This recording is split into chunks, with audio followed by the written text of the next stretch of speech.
Hello everyone, Hindi साहित्य संगम के इस यूट्यूब चैनल पर आप सभी का स्वागत है। पांडे सीरीज का आज 19वां क्लास है और 18 क्लास हम लोग पढ़ चुके हैं। 18 क्लास में हम लोगों ने 270 पेज को कवर कर लिया है। आज हम लोग पढ़ने वाले हैं पेज नंबर 271 से। ठीक है, तो चलिए शुरू करते हैं आज की क्लास को। पिछले क्लास में हम लोगों ने देखा था कि सियाराम शरण गुप्त जो कि गांधीवादी विचारधारा के उपन्यासकार कहे जाते हैं और उन्हीं का उपन्यास हम लोग को पढ़ना था। ठीक है, तो ये जो उपन्यास आप लोगों को दिख रहा है, गोद, अंतिम आकांक्षा और नारी, ये तीनों उपन्यास जो हैं सियाराम शरण गुप्त के हैं, जो कि गांधीवादी विचारधारा के उपन्यासकार हैं, सियाराम शरण गुप्त। ठीक है, सियाराम शरण गुप्त। इनका पहला जो उपन्यास है वो है गोद 1932 में, और इसमें संदेह एवं अविश्वास के कारण स्त्री की समस्या एवं दर्द का चित्रण है। संदेह एवं अविश्वास के कारण स्त्री की समस्या एवं दर्द का चित्रण है, जो कि आजकल हम लोगों को यथार्थ में देखने को मिल रहा है। अंतिम आकांक्षा है 1934 की। इसमें सामाजिक एवं धार्मिक विसंगति का चित्रण किया गया है। नारी है 1937 की। इसमें समकालीन हिंदू स्त्री की असहायता एवं विवशता का चित्रण दिखाया गया है। तो गोद, अंतिम आकांक्षा और नारी, ये तीनों बहुत ही महत्वपूर्ण उपन्यास हैं सियाराम शरण गुप्त के, और सियाराम शरण गुप्त गांधीवादी विचारधारा के उपन्यासकार माने गए हैं। अगले हैं प्रताप नारायण श्रीवास्तव। प्रताप नारायण श्रीवास्तव भी गांधीवादी या मानवतावादी, गांधीवादी का मतलब है मानवतावादी उपन्यासकार हैं। इनकी प्रमुख कृतियां हैं विदा, विजय और विकास। विदा, विजय और विकास इनके उपन्यास हैं, और ये तीनों उपन्यास हैं। विदा 1927 का है, जिसमें भारतीय एवं पाश्चात्य सभ्यता का समन्वय यानी समावेश मिलता है। भारतीय संस्कृति और पाश्चात्य संस्कृति या सभ्यता, ये दोनों इसमें दिखाया गया है विदा उपन्यास में। और विजय उपन्यास 1937 का है। इस उपन्यास में बाल विधवा समस्या का चित्रण किया गया है। कि बाल विधवा समस्या का चित्रण कहने का मतलब ये है कि पहले छोटे उम्र में बाल विवाह हो जाता था। ठीक है, बाल विवाह हो जाता था, और बाल विवाह होने के बाद कुछ दिन के बाद वो विधवा हो जाती थी। ठीक है, तो अभी ज़िंदगी उन लोगों का जीने का तरीका पता ही नहीं चलता था। वो ज़िंदगी क्या है, समाज क्या है, कुछ उन लोगों को पता नहीं चलता था, और उसमें उन लोगों को विधवा की जो प्रताड़ना होती है उसको सहन करना पड़ता है। ठीक है, यही चीज़ इसमें दिखाया गया है। अगला है विकास। विकास उपन्यास है 1938 का, और उसमें उच्च वर्ग के विलासिता का चित्रण किया गया है कि उच्च वर्ग के लोग कैसे भोग विलास करते हैं। ठीक है, निम्न वर्ग की अपेक्षा। तो ये तीनों बहुत महत्वपूर्ण है। जैसे सियाराम शरण गुप्त के तीनों उपन्यास बहुत ही कह सकते हैं वेदनापूर्ण है, उसी तरह से ये भी उपन्यास वैसे ही है। ठीक है, अगला है राधिका रमण प्रसाद सिंह। राधिका रमण प्रसाद सिंह के महत्वपूर्ण उपन्यास यहाँ दिए गए हैं। राम रहीम है 1936 का। पुरुष और नारी, संस्कार 1942 का। चुंबन और चाटा 1956।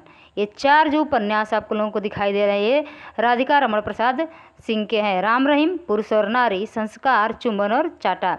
याद रखिएगा, सियाराम शरण गुप्त के हैं गोद, अंतिम आकांक्षा, नारी। गोद, अंतिम आकांक्षा, नारी सियाराम शरण गुप्त के हैं, जबकि विदा, विजय, विकास ये प्रताप नारायण श्रीवास्तव के हैं। और ये दोनों लोग गांधीवादी यानी मानवतावादी उपन्यासकार कहे जाते हैं। आगे है प्रेमचंद युग, अन्य महत्वपूर्ण रचनाकार एवं रचनाएं। पिछली क्लास में हम लोगों ने प्रेमचंद पूर्व उपन्यास हम लोगों ने देखा। उसके बाद से प्रेमचंद युग के उपन्यास को हम लोगों ने पढ़ा, और उसी में अभी और है जो प्रेमचंद युग के अन्य रचनाकार यहाँ हम लोगों को देखने के लिए मिलेंगे। इसमें सबसे पहले आता है जेपी श्रीवास्तव। जेपी श्रीवास्तव का है महा से भड़ाम सिंह शर्मा। महाशय भड़ाम सिंह शर्मा 1919 का, लतखोरी लाल 1931 का, विलायती उल्लू 1932 का, स्वामी चौखटानंद 1936 का है और प्राणनाथ 1925 का है। गंगा जमुनी 1927 का है। दिल की आग उर्फ दिल जले की आग। महाशय भड़ाम सिंह शर्मा, लतखोरी लाल, विलायती उल्लू, स्वामी चौखटानंद, प्राणनाथ, गंगा जमुनी, दिल की आग उर्फ दिल जले की आग। ये है जेपी श्रीवास्तव का उपन्यास।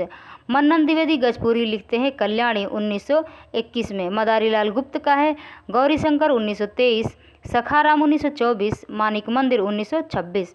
गिरिजा दत्त शुक्ल गिरीश का है संदेह 1925, इसको ध्यान रखिएगा।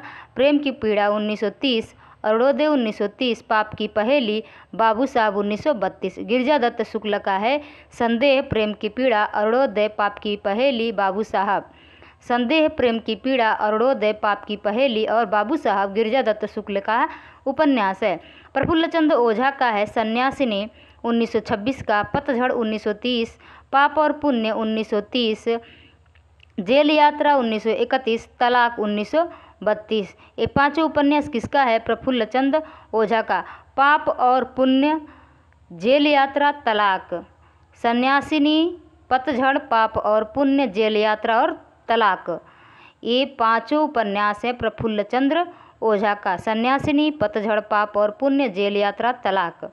सूर्यकांत त्रिपाठी निराला का है अप्सरा 1931, अलका 1933, निरुपमा 1936, प्रभावती 1936, चोटी की पकड़, काले कारनामे 1950 और कुल्ली भाट और चतुरी चमार भी देखने को मिलता है। यहाँ पर मैंने ऐड कर दिया है कुल्ली भाट और चतुरी चमार, ठीक है। सूर्यकांत त्रिपाठी निराला का है अप्सरा, अलका, निरुपमा, प्रभावती। अप्सरा, अलका, निरुपमा, प्रभावती, ये चारों अक्सर फीमेल के नाम हैं होते हैं। तो अप्सरा, अलका, निरुपमा, प्रभावती ऐसे आप लोग याद कर सकते हैं सूर्यकांत त्रिपाठी निराला जी का उपन्यास। अप्सरा, अलका, निरुपमा और प्रभावती। उसके बाद से चोटी की पकड़, काले कारनामे, कुल्ली भाट और चतुरी चमार। अगला है गोविंद बल्लभ पंत का। इनका है सूर्यास्त 1922, प्रतिमा 1934, मदारी 1935। सूर्यास्त, प्रतिमा और मदारी गोविंद बल्लभ पंत का है। सूर्यास्त, प्रतिमा और मदारी। श्रीनाथ सिंह का है उलझन 1922, क्षमा 1925, एकाकिनी 1927, प्रेम परीक्षा 1927, जागरण 1937, प्रजामंडल 1941, एक और अनेक 1951, अपहृता 1952। श्रीनाथ सिंह का उपन्यास है उलझन, क्षमा, एकाकिनी, प्रेम परीक्षा, जागरण, प्रजामंडल, एक और अनेक और अपहृता, ठीक है। भगवती प्रसाद वाजपेयी का है प्रेम पथ 1926, अनाथ पत्नी 1928, मुस्कान 1929, प्रेम निर्वाह 1934, पतिता की साधना 1936, चलते चलते 1951, टूटते बंधन 1963, ठीक है। भगवती प्रसाद वाजपेयी का है, देख लेते हैं एक बार और, प्रेम पथ, अनाथ पत्नी, मुस्कान, प्रेम निर्वाह, पतिता की साधना, चलते चलते टूटते बंधन, चलते चलते टूटते बंधन। डायरी प्रविधि का हिंदी में प्रवर्तन आदित्य प्रसन्न राय के उपन्यास मुन्नी की डायरी से माना जाता है और इसका प्रकाशन सन 1932 ईस्वी में हुआ है। डायरी प्रविधि का हिंदी में प्रवर्तन, यानी डायरी प्रविधि में सबसे पहले किसने लिखा है? आदित्य प्रसन्न राय ने मुन्नी की डायरी लिखा है। आदित्य प्रसन्न राय ने मुन्नी की डायरी लिखा है, जबकि पत्र प्रविधि में, पत्रात्मक प्रविधि जो हम ऊपर पढ़े हैं उसमें पांडे बेचन शर्मा उग्र ने सर्वप्रथम लिखा है। और यहाँ पर डायरी प्रविधि में दिखाया जा रहा है, तो इसमें आदित्य प्रसन्न राय ने मुन्नी की डायरी से, आदित्य प्रसन्न राय ने मुन्नी की डायरी से। तो ये छोटे छोटे जो कन्फ्यूजन वाले हैं इसको ध्यान रखिएगा, ठीक है। आगे देखते हैं। हिंदी में सहयोगी उपन्यास लेखन की शुरुआत सन 1927 ईस्वी में प्रकाशित भगवती प्रसाद वाजपेयी, वृंदावन लाल वर्मा और शंभुदयाल सक्सेना के उपन्यास त्रिमूर्ति से माना जाता है। और ये तीनों नाम याद रखिएगा। त्रिमूर्ति में कौन कौन है? भगवती, वृंदावन लाल वर्मा और शंभुदयाल सक्सेना। भगवती, वृंदावन, शंभुदयाल, भगवती, वृंदावन और शंभुदयाल, ये तीनों त्रिमूर्ति में शामिल हैं, ठीक है, त्रिमूर्ति में शामिल हैं। और यह 1927 का है, ठीक है। तृतीय उत्थान प्रेमचंदोत्तर युग में है। तृतीय उत्थान प्रेमचंदोत्तर युग, प्रथम उत्थान में प्रेमचंद पूर्व युग, उसके बाद से द्वितीय उत्थान में प्रेमचंद युग और तृतीय उत्थान में प्रेमचंदोत्तर युग। यानी प्रेमचंद के जन्म के पहले के जितने उपन्यास थे वो प्रथम उत्थान में आए थे, प्रेमचंद के समय के उपन्यास द्वितीय उत्थान में आए थे और प्रेमचंद के मृत्यु के बाद जो उपन्यास है वो तृतीय उत्थान में आएंगे। ठीक है। जैनेंद्र कुमार को हिंदी में मनोविश्लेषणवादी उपन्यास का जनक माना जाता है। मनोविश्लेषणवादी उपन्यास के जनक कौन हैं? जैनेंद्र कुमार। डॉक्टर गोपाल राय के अनुसार इलाचंद्र जोशी को हिंदी में मनोवैज्ञानिक उपन्यास का पुरस्कर्ता माना जा सकता है। गोपाल राय क्या कहते हैं कि इलाचंद जोशी को हिंदी में मनोवैज्ञानिक उपन्यास का पुरस्कर्ता माना जा सकता है। ठीक है, यहाँ मनोविश्लेषणवादी है, यहाँ मनोवैज्ञानिक है, ऐसे भी थोड़ा सा अलग है, इससे आप लोग याद कर सकते हैं। जैनेंद्र कुमार ने निम्नलिखित उपन्यासों की रचना की है। कौन कौन से उपन्यास है जैनेंद्र कुमार का? और ये जैनेंद्र कुमार के सारे उपन्यास बहुत ही महत्वपूर्ण हैं। ठीक है। परख, सुनीता, त्यागपत्र, कल्याणी, ऐसे आप लोग चार चार करके इसको याद कर सकते हैं और क्रम वाइज याद कर सकते हैं, क्योंकि इनका जो उपन्यास है उसको क्रम से लगाने के लिए अक्सर देता है। ठीक है। परख, सुनीता, त्यागपत्र और कल्याणी, सुखदा, विवर्त और व्यतीत, जयवर्धन, मुक्तिबोध, अनंतर, अनाम स्वामी और दशार्क। टोटल कितने हैं? 1 2 3 4 5 6 7 8 9 10 11 12, चार चार का आप लोग बना लीजिए। परख, सुनीता, त्यागपत्र, कल्याणी, परख, सुनीता, त्यागपत्र, कल्याणी, सुखदा, विवर्त, व्यतीत, जयवर्धन, सुखदा, विवर्त, व्यतीत, जयवर्धन, मुक्तिबोध, अनंतर, अनाम स्वामी और दशार्क। ठीक है। परख है 1929 का, इसमें प्रेम का आदर्शीकरण किया गया है। सुनीता 1934 का, इसमें श्रीकांत है, सुनीता एवं हरिप्रसन्न के मनोभाव का विश्लेषण किया गया है। ठीक है। त्यागपत्र की बात करें तो यह 1937 में, इसमें स्त्री के विद्रोही व्यक्तित्व का चित्रण है। कल्याणी 1939 की रचना है, इसमें विवाह के पश्चात की समस्या का चित्रण दिखाया गया है। सुखदा है 1952 का, इसमें नायिका सुखदा के मनोभाव का विश्लेषण है। ये जो इसमें नायिका रोल कर रही है, पात्र है, नायिका पात्र है सुखदा, इसी के नाम पर ये इस उपन्यास का नाम सुखदा रखा गया है। विवर्त है 1953 का, इसमें भुवन मोहिनी और जितेन की प्रेम कथा का चित्रण किया गया है। व्यतीत 1953 का है। जयवर्धन 1956 का, इसमें व्यक्ति की निजता एवं शासन की सामाजिकता के द्वंद्व का चित्रण किया गया है। मुक्तिबोध है 1965 का, अनंतर है 1968 का, अनाम स्वामी 1974 का और इसमें मानव के धार्मिक रूढ़ियों से मुक्त होने का चित्रण किया गया है। मानव के धार्मिक रूढ़ियों का मतलब क्या होता है? जो एक ही रूढ़ी पर चलते रहते हैं, एक ही बनाए हुए जो पहले से बना दिए गए हैं उसी पर चलते रहते हैं, उसी से मुक्त होने का चित्रण किया गया है। ठीक है। कि समय भी बदल रहा है, समय को देखते देखते उन रूढ़ियों को भी परिवर्तन करना पड़ता है। ठीक है। दशार्क 1985 का है, इसमें विवाह विच्छेद एवं स्त्री जीवन की विडंबना का चित्रण किया गया है। ठीक है। यहाँ एक उपन्यास आप लोगों को दिख रहा है मुक्तिबोध। यह मुक्तिबोध अगर उपन्यास पूछे तो ये है जैनेंद्र कुमार का, और एक मुक्तिबोध रचनाकार हैं, मुक्तिबोध रचनाकार हैं और यह प्रयोगवाद के रचनाकार हैं। ठीक है। प्रयोगवादी रचनाकार हैं, तो ध्यान रखिएगा, मुक्तिबोध प्रयोगवादी रचनाकार भी हैं और मुक्तिबोध जैनेंद्र का उपन्यास भी है। ठीक है। बढ़ते हैं आगे। जैनेंद्र कुमार के उपन्यासों का मूल विषय काम, पीड़ा एवं अहं का समर्पण है। काम, पीड़ा एवं अहं का समर्पण है। अब देखते हैं इलाचंद्र जोशी। इलाचंद जोशी मनोविश्लेषणवादी उपन्यासकार हैं। इनके प्रमुख उपन्यास निम्न हैं। इनके उपन्यास हैं घृणामयी, सन्यासी, पर्दे की रानी, प्रेम और छाया, निर्वासित, मुक्तिबोध, सुबह के भूले, जिप्सी, जहाज का पंछी, ऋतुचक्र, भूत का भविष्य, कवि की प्रेयसी। 1 2 3 4 5 6 7 8 9 10 11 12, इनके भी 12 उपन्यास हैं और इसको आप लोग चार चार करके याद कर सकते हैं। ठीक है। चार चार करके इसको याद कर सकते हैं। घृणामयी, सन्यासी, पर्दे की रानी, प्रेम और छाया, निर्वासित, मुक्ति पथ, सुबह के भूले और जिप्सी। देखिए थोड़ा सा अंतर है, यहाँ पर मुक्ति पथ दिया गया है। अगर मुक्ति पथ उपन्यास पूछे तो इलाचंद्र जोशी की है, और यदि मुक्तिबोध उपन्यास पूछे तो किसका है? मुक्तिबोध उपन्यास जैनेंद्र का है। ठीक है। जैनेंद्र का है। घृणामयी 1929 का है। घृणामयी 1929 का है और इसमें एक युवती के पश्चाताप का चित्रण किया गया है।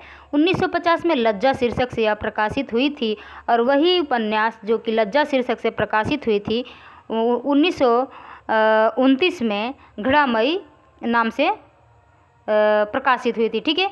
और 1950 में वही लज्जा शीर्षक से प्रकाशित हुई। सन्यासी 1940 का है। इसमें नंद किशोर के अहंग भाव का मनोविश्लेषण किया गया है। पर्दे की रानी 1942 का है। इसमें मानसिक विकृतियों के व्यक्तियों के चरित्र की मनोवैज्ञानिक व्याख्या हुई है। मानसिक विकृतियों के व्यक्तियों के चरित्र की मनोवैज्ञानिक व्याख्या हुई है। मानसिक विकृतियाँ क्या होती है? मानसिक विकृतियों से व्यक्ति एकदम सोचने समझने की, उसकी तर्क वितर्क करने की क्षमता कम हो जाती है। जहाँ तर्क करना होता है वहाँ नहीं करके, जहाँ नहीं करना होता है वहाँ करता है, ठीक है। यही इसमें दिखाया गया है पर्दे की रानी उपन्यास में। प्रेम और छाया उपन्यास 1944 का है। इसमें पारसनाथ की मानसिक कुंठा का चित्रण किया गया है। निर्वासित 1946 का है और इसमें जो पात्र हैं महिप और नीलिमा, इनके प्रेम का चित्रण किया गया है। मुक्तिपथ 1948 का है। सुबह के भूले 1951 का है। जिप्सी 1952 का है और इसमें मनोविश्लेषणवाद एवं सामाजिक भावना का दोनों का समन्वय किया गया है। जहाज का पंछी 1954 में है। ईमानदार एवं आदर्शवादी व्यक्ति के कष्टों का चित्रण इस उपन्यास के अंदर किया गया है। ऋतुचक्र 1969 का है और इसमें आधुनिकता के नाम पर पनपती विसंगति जो है उसका चित्रण किया गया है। भूत का भविष्य 1973 है और कवि की प्रेयसी 1976 है। तो ये कवि की प्रेयसी आप लोग याद रखिएगा किसका है? इलाचंद्र जोशी का है। कवि की प्रेयसी इलाचंद्र जोशी का है और इसको आप लोग स्टार लगा लीजिए या पूछा जा सकता है, ठीक है। बढ़ते हैं आगे सच्चिदानंद हीरानंद वात्स्यायन अज्ञेय की तरफ। यह एक प्रौढ़ मनोवैज्ञानिक उपन्यासकार हैं। कौन? अज्ञेय प्रौढ़ मनोवैज्ञानिक उपन्यासकार कहे जाते हैं। और जैनेन्द्र ने सच्चिदानंद हीरानंद वात्स्यायन अज्ञेय को क्या दिया? अज्ञेय नाम। अगर पूछे अज्ञेय नाम अज्ञेय को कौन दिया, यानी सच्चिदानंद हीरानंद वात्स्यायन पहले इनका नाम था और अज्ञेय उपनाम इनको किसने दिया है? तो जैनेन्द्र ने दिया है, ठीक है। देखते हैं अज्ञेय के उपन्यास। अज्ञेय की प्रमुख औपन्यासिक कृतियाँ हैं शेखर एक जीवनी। यह नेट के सिलेबस में दिया गया और इसको आप लोग पढ़ेंगे ना, बहुत अच्छा उपन्यास है, बहुत अच्छा लगता है, ठीक है। शेखर एक जीवनी यह 2 भागों में है। भाग 1 है 1940 में और भाग 2 है 1944 में। भाग 1 में नायक जो शेखर रहता है, शेखर जिसका नाम रहता है वही इसमें नायक रहता है। उसके कैशोर्य का विश्लेषण, यानी जो किशोरावस्था में है उस टाइम किशोरावस्था का वर्णन, इसमें किशोरावस्था का वर्णन किया गया है। जबकि भाग 2 यानी 1944 में शेखर के युवा काल की मानसिक स्थिति का अंकन किया गया है, ठीक है। नदी के द्वीप 1951 में है और इसमें ये रेखा भुवन और गौरा की प्रेम कथा वर्णित है। इससे प्रश्न ऐसे पूछा जाता है कि रेखा भुवन और गौरा अज्ञेय के किस उपन्यास के पात्र हैं? तो ध्यान रखिएगा नदी के द्वीप। नदी के द्वीप उपन्यास के पात्र हैं रेखा भुवन और गौरा। अपने अपने अजनबी 1961 का है। इसमें मृत्यु से साक्षात्कार दिखाया गया है कि मृत्यु क्या है, ठीक है। मृत्यु से साक्षात्कार दिखाया गया अपने अपने अजनबी में 1961 का है। 1940, 44, 51 और 61, 40, 44, 51 और 61 शेखर एक जीवनी, नदी के द्वीप अपने अपने अजनबी, ठीक है। शेखर एक जीवनी, नदी के द्वीप अपने अपने अजनबी। अज्ञेय के अनुसार शेखर की खोज, ये इम्पोर्टेंट कोटेशन है, इसको याद रखिएगा, ये कोटेशन याद रखिएगा कि शेखर की खोज अंततोगत्वा स्वतंत्रता की खोज है। किसने कहा है? अज्ञेय ने लिखा है, ठीक है। अज्ञेय जब उपन्यास से लिख रहे थे शेखर एक जीवनी, उसमें इन्होंने मेंशन किया है कि शेखर की खोज अंततोगत्वा स्वतंत्रता की खोज है। शेखर एक जीवनी पर रोमिया रोला की पुस्तक जो ग्यो क्रिस्तोफ का प्रभाव लेखक ने स्वीकार किया है। शेखर एक जीवनी जो उपन्यास है उस पर रोमिया रोला की एक पुस्तक है ज्यो क्रिस्तोफ, उसका प्रभाव इस पर दिखता है। आलोचकों ने क्या कहा है शेखर एक जीवनी के विषय में? आलोचकों ने कहा है कि शेखर एक जीवनी की आलोचना प्रकाशमान पुच्छल तारा कह के किया है, ठीक है। प्रकाशमान पुच्छल तारा कह के किया है शेखर एक जीवनी की आलोचना।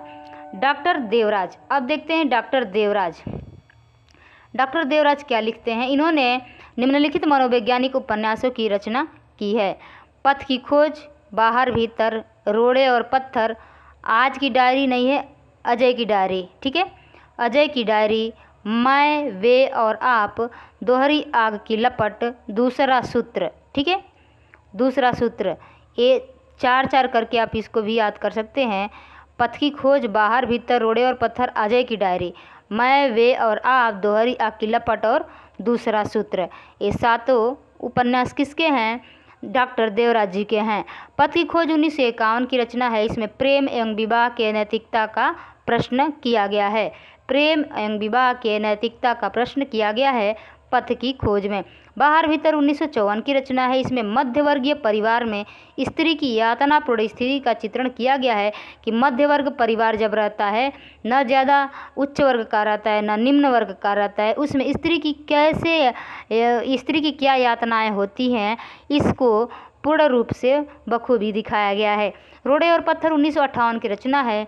इसमें मध्यवर्गीय लोगों के कुंठित जीवन की त्रासदी का चित्रण किया गया है, ठीक है। अजय की डायरी 1960 की रचना है। इसमें असफल वैवाहिक जीवन एवं प्रेम के त्रासद अंत का चित्रण किया गया है। विवाह होता है लेकिन असफल रहता है, और उस वैवाहिक जीवन एवं प्रेम की त्रासदी, क्या उसमें त्रासदी होती है, क्या उसमें ह्रास होता है, उसी के अंत का चित्रण इसमें किया गया है। मैं, वे और आप 1969 की रचना है। इसमें समकालीन जीवन मूल्यों के विघटन को दिखाया गया है। दोहरी आग की लपेट 1973 का है। इसमें प्रेम और दाम्पत्य की समस्या का चित्रण है। प्रेम और दाम्पत्य दोनों की क्या समस्या है उसको दिखाया गया है। दूसरा सूत्र है 1978 का।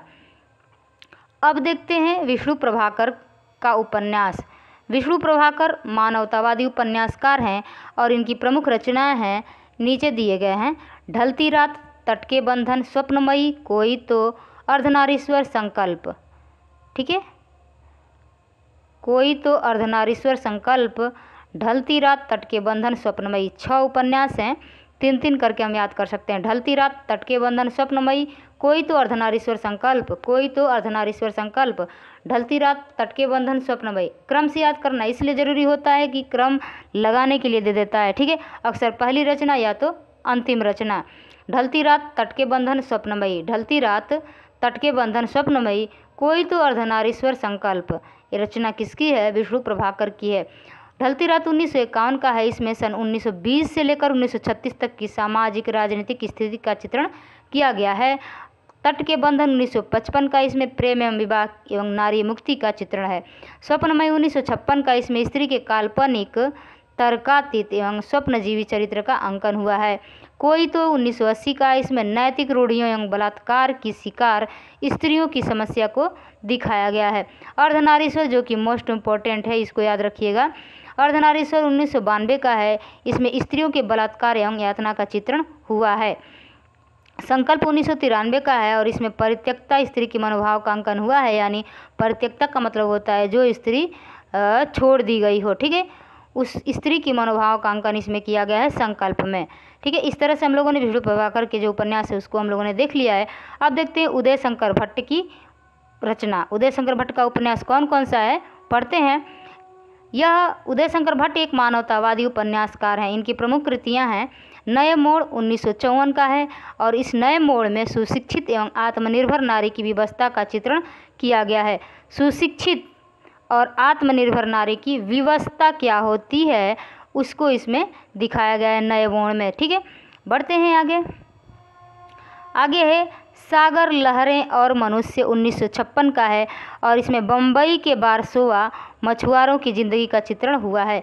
बम्बई में जो बारसोवा जगह है उसमें मछुआरे कैसे रहते हैं, अपनी ज़िंदगी कैसे यापन करते हैं, उस चीज़ को इसमें दिखाया गया है सागर लहरें और मनुष्य में। लोक परलोक 1958 की रचना है। इसमें ग्रामीण जीवन पर आधुनिक सभ्यता के प्रभाव का चित्रण है। ग्रामीण जीवन पर आधुनिक सभ्यता के प्रभाव का चित्रण कैसे किया गया है इस उपन्यास में देखने को मिलता है।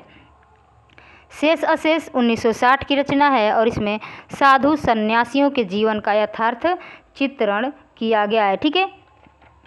शेष अशेष 1960 की रचना है। इस तरह से हम लोगों ने उदय शंकर भट्ट के उपन्यास को देख लिया। अब देखते हैं भगवती चरण वर्मा के उपन्यास को। भगवती चरण वर्मा व्यक्तिवादी एवं नियतिवादी उपन्यासकार हैं।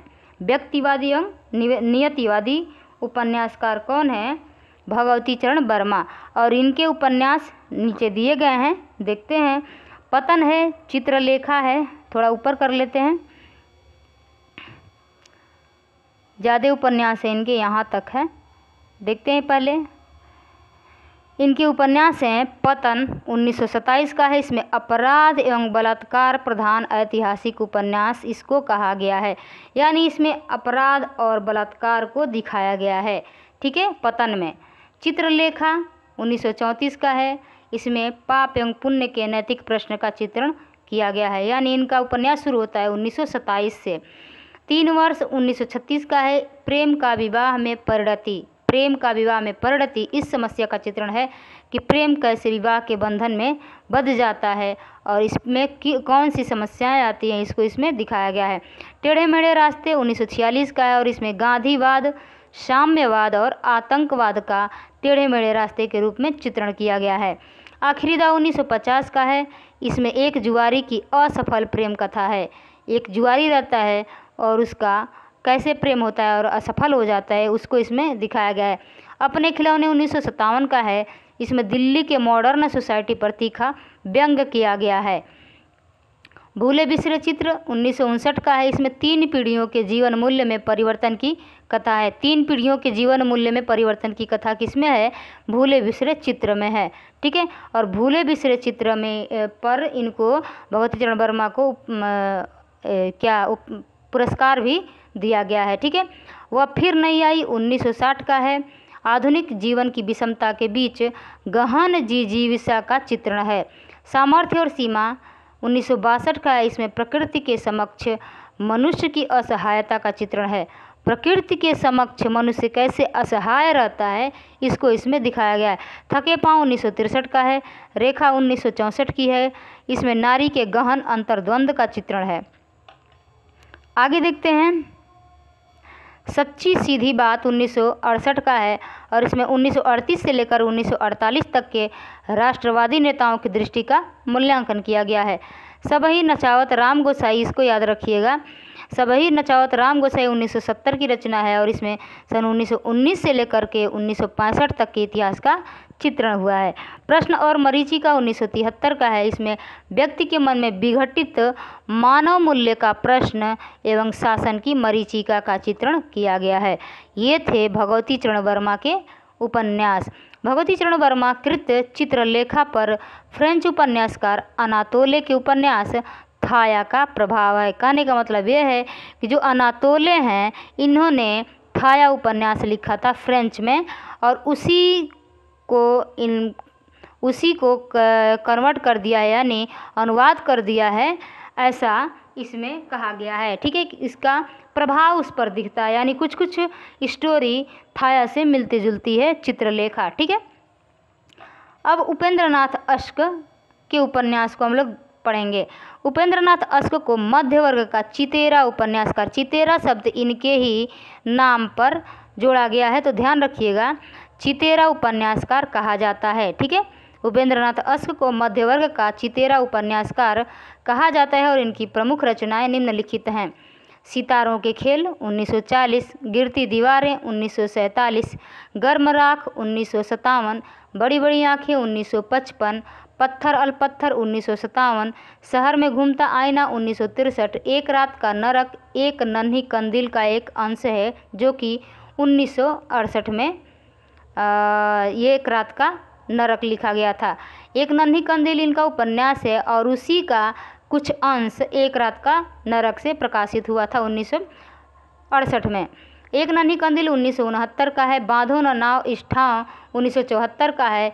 निमिषा 1980 और पलटती धारा 1997।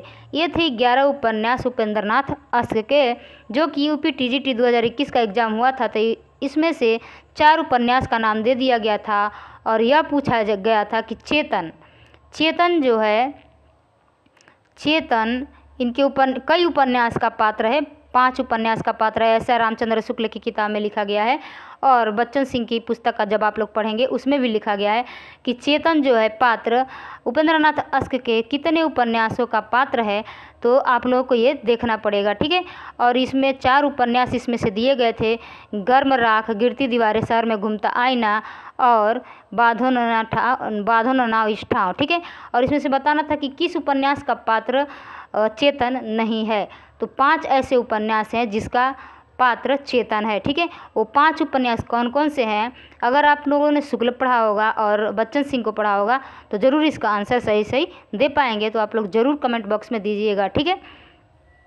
उपेंद्रनाथ अस्क ने फ्रांसीसी उपन्यास रोमा फ्लू से प्रेरणा लेकर गिरती दीवारें को कई श्रृंखला में लिखा। जो गिरती दीवारें 1974 की जो ये रचना है, ये रोमा फ्लू से प्रेरणा लेकर इन्होंने लिखा है, ठीक है। आगे देखते हैं। सुमित्रानंद पंत ने बड़ी बड़ी आँखें को एक गीति उपन्यास की संज्ञा दी है कि बड़ी बड़ी आँखें गीति उपन्यास है, ठीक है। गीति उपन्यास है यानी जो बड़ी बड़ी आँखें उपन्यास है, इसको जैसे गीति नाट्य होता है वैसे गीति उपन्यास भी इन्होंने कहा है। लक्ष्मीनारायण लाल व्यक्तिवादी उपन्यासकार हैं और इनकी कृतियाँ निम्नांकित हैं। देखिए बहुत सारे इनके उपन्यास हैं, 14 उपन्यास हैं। चलिए देखते हैं लक्ष्मीनारायण लाल का। धरती की आँखें, बया का घोंसला और सांप, काले फूल का पौधा, रूपा जीवा, बड़ी चंपा, छोटी चंपा, मन वृंदावन, प्रेम अपवित्र नदी, बड़के भैया, हरा समंदर, गोपी चंदर, बसंत की प्रतीक्षा, देवीना, पुरुषोत्तम, गली अनारकली, कनाट पैलेस। धरती की आँखें 1951, बया का घोंसला और सांप 1953, काले फूल का पौधा 1955, रूपा जीवा 1959, बड़ी चंपा छोटी चंपा 1961, मन वृंदावन 1966, प्रेम अपवित्र नदी 1972, बड़के भैया 1973, हरा समंदर गोपी चंद्र 1974, वसंत की प्रतीक्षा 1975, देवीना 1976, पुरुषोत्तम 1983, गली अनारकली 1985, कनाट पैलेस 1986, ठीक है। अब देखते हैं वृंदावन लाल वर्मा को हिंदी में सर वाल्टर स्कॉट। जब नया नया शब्द आता है तो आप लोग उसको लिख लिया करिए। जैसे अभी हम लोगों ने देखा है कि उपेंद्रनाथ अस्क को चितेरा उपन्यासकार कहा गया है, ठीक है। चितेरा उपन्यासकार ये नया वर्ड है क्योंकि सब उपन्यासकारों में ये यूज नहीं हुआ है। इसी तरह से वृंदावन लाल वर्मा को हिंदी में सर वाल्टर स्कॉट की उपाधि दी गई, तो इसको आप लोग याद रखिएगा कि सर वाल्टर स्कॉट की उपाधि किसे दी गई है, तो वृंदावन लाल वर्मा को, ठीक है। वृंदावन लाल वर्मा के जो प्रारंभिक उपन्यास है वो है संगम 1927, प्रत्यागत 1927, लगन 1928, कुंडली चक्र एवं प्रेम की भेद सामाजिक यथार्थ की अभिव्यक्ति करते हैं। प्रेम की भेद सामाजिक यथार्थ की अभिव्यक्ति करते हैं। उपन्यास कौन कौन से हैं? संगम है, प्रत्यागत है, लगन है, कुंडली चक्र। संगम, प्रत्यागत, लगन, कुंडली चक्र, प्रेम की भेद। संगम, प्रत्यागत, लगन, कुंडली चक्र और प्रेम की भेद वृंदावन लाल वर्मा के प्रारंभिक उपन्यास हैं, ठीक है। देखते हैं आगे। वृंदावन लाल वर्मा के ऐतिहासिक उपन्यास बुंदेलखंड के मुस्लिम शासनकाल की पृष्ठभूमि पर आधारित है जो निम्नांकित है। ये टोटल जो उपन्यास हैं ऐतिहासिक उपन्यास वो बुंदेलखंड के मुस्लिम शासनकाल की पृष्ठभूमि पर है। तो बस इतना आप लोग याद रखिए, बुंदेलखंड के मुस्लिम शासनकाल, ठीक है। गढ़कुंडार है 1928 का, विराटा की पद्मिनी 1936। देखने में ये ऐतिहासिक लग रहा है, नाम देख रहे हैं। गढ़कुंडार है 1928, विराटा की पद्मिनी 1936, मृगनयनी 1950, टूटे कांटे 1954, अहिल्याबाई 1955, भुवन विक्रम 1957, माधवी सिंधिया 1957, झांसी की रानी 1946, कचनार 1948, रामगढ़ की रानी 1961, महारानी दुर्गावती 1964, कीचड़ और कमल 1964, सोती आग 1966, देवगढ़ की मुस्कान 1973। 14 इनके उपन्यास हैं। गढ़कुंडार, विराटा की पद्मिनी, मृगनयनी। ये तो तीनों पक्का पूछे जाते हैं, गढ़कुंडार, विराटा की पद्मिनी और मृगनयनी। टूटे कांटे अहिल्याबाई, भुवन विक्रम, माधवजी सिंधिया। झांसी की रानी कचनार, रामगढ़ की रानी, महारानी दुर्गावती, कीचड़ और कमल, सोतीयाग, देवगढ़ की मुस्कान। ये उपन्यास वृंदावन लाल वर्मा के हैं, ठीक है। राहुल सांकृत्यायन की प्रमुख औपन्यासिक कृतियाँ निम्न है। अब देखते हैं राहुल सांकृत्यायन जी ने क्या लिखा है। इन्होंने लिखा है जीने के लिए, जो कि महत्वपूर्ण है इनके सारे उपन्यास, ध्यान रखिएगा। जीने के लिए, सिंह सेनापति, जयोधेय, मधुर स्वप्न, विस्मृत यात्री। जीने के लिए, सिंह सेनापति, जयोधेय, मधुर स्वप्न और विस्मृत यात्री, इनके पांचों उपन्यास बहुत महत्वपूर्ण हैं। जीने के लिए, सिंह सेनापति, जयोधेय, मधुर स्वप्न, विस्मृत यात्री। जीने के लिए 1940 का है और इसमें भारत के विक्षुब्ध सामाजिक एवं राजनीतिक स्थिति का चित्रण किया गया है। भारत के विक्षुब्ध सामाजिक एवं राजनीतिक स्थिति का चित्रण किया गया है। सिंह सेनापति 1942 का है और इसमें वैशाली तथा तक्षशिला के गणराज्यों की कथा है। जयोधेय 1944 का है, इसमें यमुना, सतलज एवं हिमालय के बीच स्थित यौधेय राज्य के अवसान का चित्रण है। यौधेय राज्य के अवसान का चित्रण है। मधुर स्वप्न 1950 का, इसमें मध्य एशिया में आविर्भूत मध्यजग के अनुयायी अंदर जगर के जीवन दर्शन का चित्रण है। बस इतना ध्यान रखिए, मधुर स्वप्न में मध्य एशिया में आविर्भूत मध्यजग के अनुयायी जो अंदर जगर थे उनके जीवन दर्शन का चित्रण इसमें किया गया है मधुर स्वप्न में। विस्मृत यात्री 1954 का, इसमें बौद्ध यात्री नरेंद्र यश की जीवन यात्रा पर आधारित है। जीवन यात्रा पर आधारित है तो एक तरह से यह जीवनी कही जाएगी, ठीक है।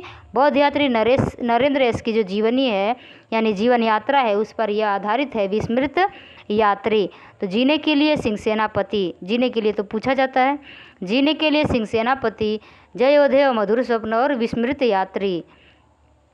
अब देखते हैं राहुल सांकृत्यायन कृत जीने के लिए हिंदी का पहला खुला राजनीतिक उपन्यास है। क्या है? खुला राजनीतिक उपन्यास है, जिसमें भारत के विक्षुब्ध सामाजिक एवं राजनीतिक स्थिति का चित्रण किया गया है।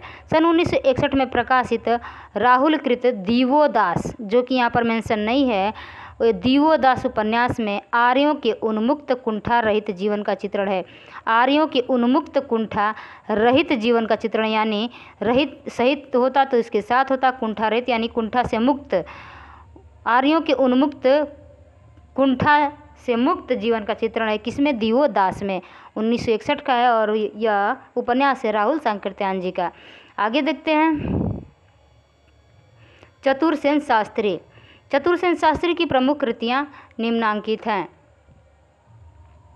वैशाली की नगरवधू, रक्त की प्यास, आलमगीर, वयम रक्षामः, सोमनाथ, गोली, सोना और खून। वयम रक्षामः, सोमनाथ, गोली, सोना और खून। वैशाली की नगरवधू, रक्त की प्यास और आलमगीर। वैशाली की नगरवधू, रक्त की प्यास, आलमगीर, वयम रक्षामः, सोमनाथ, गोली, सोना और खून।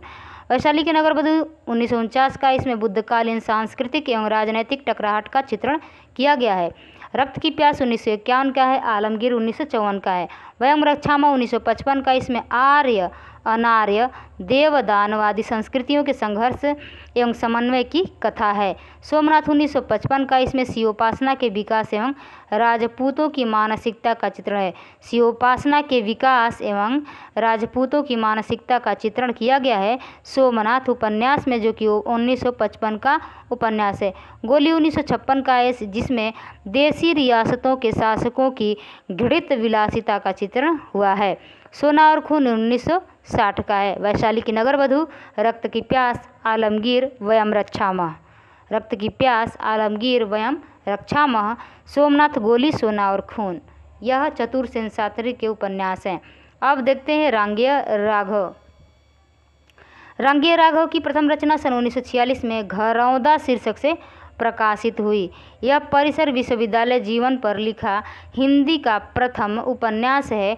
घरौंदा 1946, तो घरौंदा को आप लोग याद रखिएगा। रांगेय राघव की प्रथम रचना है घरौंदा। रांगेय राघव की प्रथम रचना है घरौंदा 1946, जो कि विद्यालय परिसर यानी विश्वविद्यालय के जीवन पर लिखा गया है। अब तक लेखकों के जीवन पर लिखा जाता था या महान व्यक्तियों के जीवन पर लिखा जाता था, लेकिन यह विश्वविद्यालय के जीवन पर लिखा गया हिंदी का प्रथम उपन्यास है घरौंदा 1946, रांगेय राघव का है। ठीक है, अब इनके जो उपन्यास है रांगेय राघव के, इनके उपन्यास को 3 कोटियों में बांटा गया है। 3 कोटियों में कैसे बांटा गया है? देखिए 3 कोटियों में कैसे बांटा गया है। जीवनी परक उपन्यास यानी किसी के जीवन को आधार बनाकर जीवनी परक उपन्यास लिखा गया है। दूसरा है ग्रामीण एवं नगरीय यथार्थ के उपन्यास, यानी ग्रामीण गांव में कैसे होता है और नगरीय नगर में कैसे, यथार्थ यानी उसकी सच्चाई को दिखाया गया है। ग्रामीण एवं नगरीय यथार्थ के उपन्यास हैं। जबकि तीसरा ऐतिहासिक उपन्यास है। ठीक है, तो 3 भागों में बांटा गया है रांगेय राघव के उपन्यास को। तो ये ध्यान रखिएगा, रांगेय राघव के उपन्यास 3 भागों में है। एक है जीवनी परक, दूसरा है ग्रामीण एवं नगरीय यथार्थ और तीसरा है ऐतिहासिक। ठीक है, तो देखते हैं जीवनी परक उपन्यास को। जीवनी परक उपन्यास से देवकी का बेटा यशोधरा जीत गई। देवकी का बेटा यशोधरा जीत गई, लोई का ताना रत्ना की बात। देवकी का बेटा यशोधरा जीत गई, लोई का ताना रत्ना की बात। भारती का सपूत, लखीमा की आंखें, जब आवेगी काली घटा, जब आवेगी काली घटा, अधूनी का धुआं। ठीक है, ऐसे आप लोग याद कर सकते हैं। देवकी का बेटा यशोधरा जीत गया। रांगेय राघव कह रहे हैं देवकी का बेटा यशोधरा जीत गई, देवकी का बेटा यशोधरा जीत गई। लोई का ताना, लोई का ताना कबीर की जीवनी पर है। रत्ना की बात तुलसी की जीवनी पर है।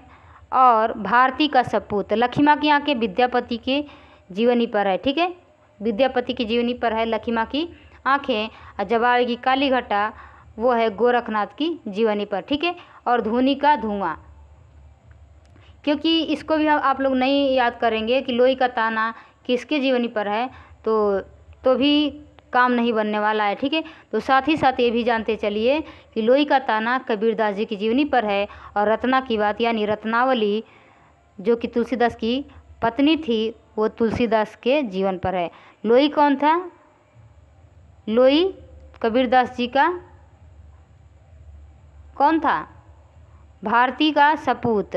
लखीमा की आंखें विद्यापति, जो कि लखीमा को ये चाहते थे विद्यापति। और गोरखनाथ जब आएगी काली घटा, यह गोरखनाथ के जीवनी पर है। यशोधरा जीत गई, यशोधरा देवकी का बेटा यशोधरा जीत गई, लोई का ताना, रत्ना की बात, भारती का सपूत, लखीमा की आंखें, जब आएगी काली घटा, धूनी का धुआं। ठीक है, ये हो गया जीवनी परक उपन्यास। बढ़ते हैं ग्रामीण एवं नगरीय यथार्थ के उपन्यास की तरफ। हुजू है सीधा साधा रास्ता है, कब तक पुकारूं। और यह कब तक पुकारूं यह पूछा गया था यूपी टीजीटी 2021 में कि कब तक पुकारूं किसका उपन्यास है? रांगेय राघव का। और यह किस पर आधारित है? नटों पर आधारित है। ये ऐसा कुछ करके दिया गया था, तो नटों से याद रखिएगा। यह कब तक पुकारूं नटों पर आधारित है। हुजू सीधा साधा रास्ता, कब तक पुकारूं, राई और पर्वत, छोटी सी बात, पथ का पाप, धरती मेरा घर, आखिरी आवाज़। हुजू 1951, सीधा साधा रास्ता 1951, कब तक पुकारूं 1957, राई और पर्वत 1958, छोटी सी बात 1959, पथ का पाप 1959, धरती मेरा घर 1960, आखिरी आवाज़ 1962। ठीक है, बढ़ते हैं ऐतिहासिक उपन्यास की तरफ। ऐतिहासिक उपन्यास इन्होंने लिखा है मुर्दों का टीला, प्रतिदान चीवर। मुर्दों का टीला, प्रतिदान चीवर, अंधेरे के जुगनू, पक्षी और आकाश, राह न रुकी। मुर्दों का टीला 1948 का है और इसमें मोहनजोदड़ो सभ्यता के पृष्ठभूमि पर आधारित इसमें यह उपन्यास है। ठीक है, मुर्दों का टीला क्या है? मोहनजोदड़ो सभ्यता के पृष्ठभूमि पर आधारित उपन्यास है। प्रतिदान 1950 का है और यह महाभारत के ब्राह्मण एवं क्षत्रिय के संघर्ष का चित्रण मिलता है इसमें। चीवर 1951 का है, हर्षकाल के ह्रासमान भारतीय सामंतवाद का चित्रण है। अंधेरे के जुगनू 1953 का, इसमें दास प्रथा को बचाए रखने के लिए कुलीन वर्ग के प्रयत्न का चित्रण किया गया है। पक्षी और आकाश 1957 का है। राह न रुकी 1958 का है और इसमें महावीर स्वामी एवं बुद्ध युग के जागरण की कथा है। ठीक है, बुद्ध युग के जागरण की कथा है। मुर्दों का टीला, प्रतिदान चीवर, अंधेरे के जुगनू, पक्षी और आकाश, राह न रुकी, यह ऐतिहासिक उपन्यास है। ठीक है, रांगेय राघव का कब तक पुकारूं उपन्यास जरायम पेशा कर्नट जाति के जीवन यथार्थ से संबंधित है। जरायम है कि जयराम है? यहाँ जरायम लिखा है। यह उपन्यास जो है रांगेय राघव का कब तक पुकारूं, यह कर्नट जाति के जीवन पर आधारित है। बस इतना याद रखिएगा। ठीक है, कर्नट जाति के जीवन पर आधारित है, यानी उसकी यथार्थ को, उसकी सच्चाई को दिखाया गया है। आगे बढ़ते हैं। रंगेर राघव का विषाद मठ 1946 ईस्वी में जो विषाद मठ लिखे हैं इन्होंने, वह बंगाल के अकाल पर आधारित है, जो कि पीछे हम लोगों ने नहीं देखा है। ठीक है, रंगेर राघव का एक उपन्यास है विषाद मठ, और यह बंगाल के अकाल पर आधारित है। अमृतलाल नागर के उपन्यासों को रामविलास शर्मा ने हिंदी के गैर मानक रूपों का पिटारा कहा है। हिंदी के गैर मानक रूपों का पिटारा कहा है अमृतलाल नागर के उपन्यासों को। किसने? रामविलास शर्मा ने। आइए देखते हैं अमृतलाल नागर के उपन्यास। अमृतलाल नागर के उपन्यास हैं महाकाल, सेठ बांकेलाल, बूंद और समुद्र, शतरंज के मोहरे, सुहाग के नुपुर, अमृत और विष। 3 करके याद रखिए, इनके सारे उपन्यास बहुत इम्पोर्टेंट हैं। ठीक है, महाकाल सेठ बांकेलाल, महाकाल सेठ बांकेलाल, बूंद और समुद्र, शतरंज के मोहरे, सुहाग के नुपुर, अमृत और विष, 7 घूंघट वाला मुखड़ा, एकदा नैमिषारण्य, मानस का हंस, नाच्यो बहुत गोपाल और खंजन नयन, 7 घूंघट वाला मुखड़ा, एकदा नैमिषारण्य। देखते हैं महाकाल है 1947 का। इसमें बंगाल के अकाल की त्रासदी का चित्रण है महाकाल में। 1947 में सन भी बहुत अच्छा है। सेठ बांकेलाल 1955 का है। बूंद और समुद्र 1956 का है। इसमें लखनऊ के चौक के रूप में भारत की विच्छिन्न छवि का चित्रण है, और यह पूछा गया है कि किस में लखनऊ का वर्णन किया गया है, तो बूंद और समुद्र में। अमृतलाल नागर का जो उपन्यास है बूंद और समुद्र, इसमें लखनऊ का चित्रण किया गया है, और इनके उपन्यास है जिसमें लखनऊ का चित्रण किया गया है। शतरंज के मोहरे 1959 का, इसमें अवध के नवाबों के हरासन्मुख जीवन का चित्रण है। सुहाग के नुपुर 1960 का, इसमें मध्यकालीन कुलवधुओं एवं नाहर वधुओं का चित्रण है। अमृत और विष 1966 का है, और इसमें भारतीय गणतंत्र के 15 वर्षों का राजनैतिक एवं सामाजिक चित्रण किया गया है। 7 घूंघट वाला मुखड़ा 1968 का, इसमें मसरू बेगम के नारी हृदय का चित्रण है। एकदा नैमिषारण्य 1972 का, इसमें आचार्य भार्गव सोमाहुति नैमिष आंदोलन एवं सांस्कृतिक पुनर्जागरण का चित्रण किया गया है। मानस कांस 1972 का है, और यह तुलसीदास के जीवनी एवं व्यक्तित्व पर आधारित उपन्यास है। नाच्यो बहुत गोपाल आगे कर लेते हैं। नाच्यो बहुत गोपाल 1978 का, इसमें भंगी समाज का इतिहास एवं उसके वर्तमान जीवन की नारकीयता का गहरी संवेदनात्मकता के साथ चित्रण दिखाया गया है। नाच्यो बहुत गोपाल में भंगी समाज का इतिहास एवं उसके वर्तमान जीवन की नारकीयता का गहरी संवेदनात्मकता के साथ चित्रण दिखाया गया है। ठीक है, ठीक है। और यह जो है मानस का हंस, जो कि तुलसीदास के जीवन पर आधारित है, यह धर्मवीर भारती को समर्पित है। ठीक है, यह जो उपन्यास है मानस का हंस धर्मवीर भारती को समर्पित है। खंजन नयन 1981 का है, यह सूरदास के जीवन और व्यक्तित्व पर आधारित है। मानस का हंस तुलसीदास के जीवन पर, खंजन नयन, मानस का हंस तुलसीदास के जीवन पर, खंजन नयन सूरदास के जीवन पर आधारित है। बिखरे तिनके 1982 का है। अग्निगर्भा 1983 का है। करवट याद रखिएगा, करवट 1985 का है। इसमें लखनऊ के खत्री परिवार की 3 पीढ़ियों, लखनऊ के खत्री परिवार की 3 पीढ़ियों का चित्रण किस में है? करवट में है। ठीक है, अब पीढ़ियाँ है, पीढ़ियाँ 1990 का। इसमें करवट उपन्यास के अगले चरण के रूप में इसको लिखा गया है, यानी करवट उपन्यास में 3 पीढ़ियों का चित्रण किया गया है, और उसी की अगली पीढ़ी जो है पीढ़ियाँ के नाम से 1990 में प्रकाशित हुई। ठीक है, अब देखते हैं आचार्य हजारी प्रसाद द्विवेदी के उपन्यास। ठीक है, आचार्य हजारी प्रसाद द्विवेदी के उपन्यास। हजारी प्रसाद द्विवेदी जी एक ऐतिहासिक उपन्यासकार के रूप में प्रसिद्ध हैं। इनके उपन्यास हैं बाण भट्ट की आत्मकथा, चारुचंद्र लेख, पुनर्नवा, और एक है अनामदास का पोथा। आगे देख लेते हैं अनामदास का पोथा। ठीक है, तो इनके जो उपन्यास है ना, इनको क्रम से लगाने के लिए देता है। ठीक है, तो यह नेट के सिलेबस में भी है। बाण भट्ट की आत्मकथा अक्सर नेट में पूछा जाता है, तो इसका है BCPA इस ट्रिक से आप लोग याद कर सकते हैं। बाणभट्ट की आत्मकथा, चारुचंद्र लेख, पुनर्नवा और अनामदास का पोथा। ठीक है, बाणभट्ट की आत्मकथा 1946 का है। इसमें बाणभट्ट, निपुणिका और न्यूनिया ये तीनों क्या रहते हैं, उसमें पात्र रहते हैं। इसमें प्रेम का उदात्तीकरण एवं हर्षकालीन सामाजिक, राजनैतिक एवं सांस्कृतिक स्थिति का चित्रण किया गया है। चारुचंद्र लेख 1963 का है। इसमें राजा सातवाहन चंद्र लेखा है। ठीक है, 12वीं 13वीं सदी के सांस्कृतिक एवं राजनीतिक स्थिति का चित्रण इसमें किया गया है, 12वीं 13वीं का। ठीक है, पुनर्नवा 1973 का। इसमें लोरिकायन एवं मृक्ष कटिकम है। वर्ण व्यवस्था एवं नारी शोषण का चित्रण इसमें हुआ है। ठीक है, 46, 63, 73। अब आगे है 76। ठीक है, अनामदास का पोथा है छांदोग्य एवं बृहदारण्यक और औपनिषदिक युग के परिवेश एवं जीवन पद्धति का चित्रण इस उपन्यास में किया गया है। तो ये जो चारों उपन्यास हैं ये ऐतिहासिक उपन्यास हैं। ठीक है, ऐतिहासिक उपन्यास हैं। बाणभट्ट की आत्मकथा, चारुचंद्र लेख और पुनर्नवा और अनामदास का पोथा। अब देखते हैं सनहैयालाल ओझा, सनहैयालाल ओझा का। ठीक है, सनहैयालाल ओझा ने महत्वपूर्ण उपन्यासों की रचना की है जो निम्न है।